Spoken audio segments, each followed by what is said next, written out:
بسم الله الرحمن الرحيم. إن الذين آمنوا وعملوا الصالحات كانت لهم جنات الفردوس نزلا. إذا ملا ما عدلت يا إلهنا إلهنا إلهنا ما عدلت. الرضا من أعظم أعمال القلوب. ما تهربش من السؤال. هل رضيتم؟ انتوا راضيين؟ الرضا بقضاء الله. ولا تمدن عينيك إلى ما متعنا به أزواجا منهم زهرة الحياة الدنيا لنفتنهم فيه ورزق ربك خير وأبقى. ارضى بما قسم الله لك، لكن أغنى الناس ليس الغنى عن كثرة المال والعرض، ولكن الغنى غنى الناس. أصعب لحظات الدنيا إن أنت تكون راضي عن حياتك، راضي عن ربك أولا. هل أنت راض بالله راض عن الله راض لله. عدم الرضا عن الله وبالله هو الذي يسبب كل مشاكل الدنيا. كم من بيوت خربت والله بسبب عدم الرضا. إن كنت تشعر الآن بمرض فهناك من هو أمرض منك، إن كنت تعيش فقيرا فهناك من هو أفقر منك. نعم، ارضى بقضاء الله.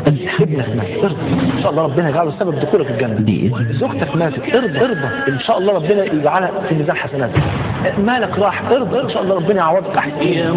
والحمد لله ده أنت في نعيم. الحمد لله. فلوس إيه؟ ما أعطى لك. إذا رضي العبد بما فرضه الله عليه وبما أعطاه الله له وقنع به له جزاء عند الله سبحانه وتعالى. هي القناعة. هي القناعة فالزمها تكن ملكا. لو لم يكن منها إلا راحة البدن. وانظر لمن ملك الدنيا بأجمعها، هل راح منها بغير القسم والكسل؟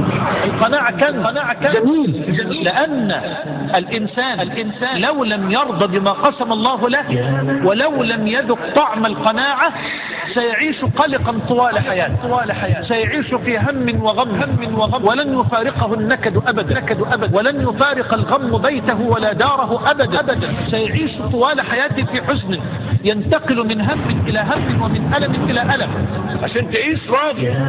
تمتع بالأمل. راضي ولو ما معكش، راضي ولو ما عندكش، راضي ولو ما تملكش، راضي ولو مش لاقي، راضي. دع الحرص على الدنيا وفي العيش فلا تطمع ولا تجمع من الحرام، فما تدري لمن تجمع، فإن الرزق مقسوم وسوء الظن لا ينفع. فقير كل من يطمع، غني كل من يقنع.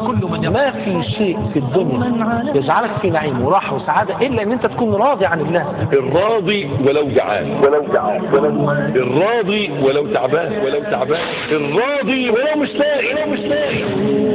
والله ما وجدت في الدنيا أجمل ولا أمتع ولا أحلى ولا أعظم من الرضا.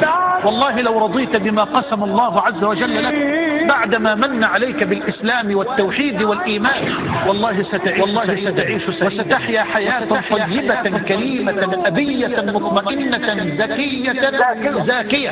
هل أنت راض بما قسم الله لك من رزق؟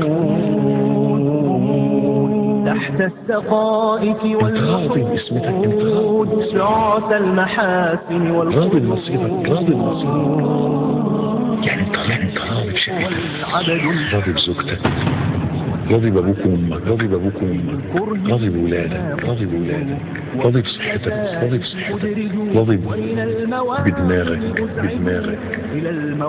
راضي ببيئتك اللي انت عايش فيها.